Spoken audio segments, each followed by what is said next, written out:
Hello, welcome to Look Like Me, an Erasmus Plus project funded by the European Commission. In this chapter, we will talk about nonviolent communication, the art of asking, to help prevent the potential problems that gender discrimination can cause from an early age. In the previous episode of the podcast, we introduced nonviolent communication, NVC for short, as a model of interpersonal communication based on honesty and empathy, which was developed by Marshall Rosenberg. Nonviolent communication shows how to openly express yourself and your needs, as well as accept messages and the needs of others, avoiding criticism or judgment. The nonviolent communication model comprises the four elements: observation, feelings, needs, and requests. This means that first we perceive what others are really saying or doing, then sense what we feel about it. After that, we identify our own needs related to the feelings we have just defined, and finally, formulate a specific request in stage 4. In the NVC method, it is important to be aware of these elements and to build on mutual empathy. In this episode of the podcast, we'll cover the final element, which is formulating the request in accordance with NVC principles. You can use it when working with your students, but also to teach them how to express themselves with empathy to themselves and others. First of all, it is important to talk about what we are actually asking for, not what we do not want. When a request is formulated by denial, the listener may not understand exactly what is being asked.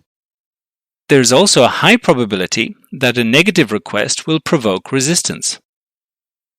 We also avoid vague, abstract, or ambiguous expressions and give our requests the form of specific postulates that the listener has a chance to implement.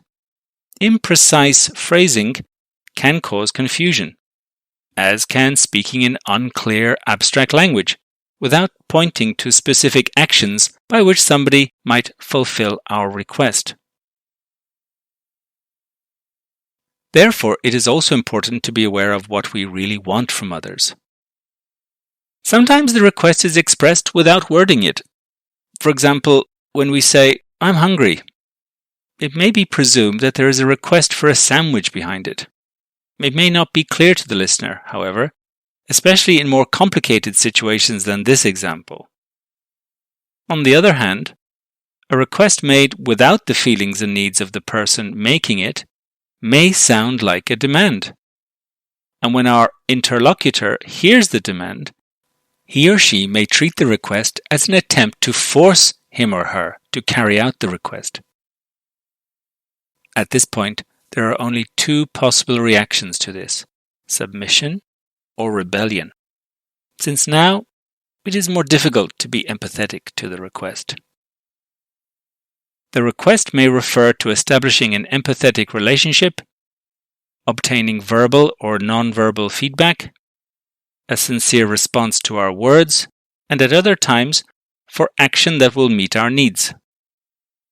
When people are talking, we are not always aware of what they are asking for, but the clearer it is, and the more aware we are, the better the chances are that we get it.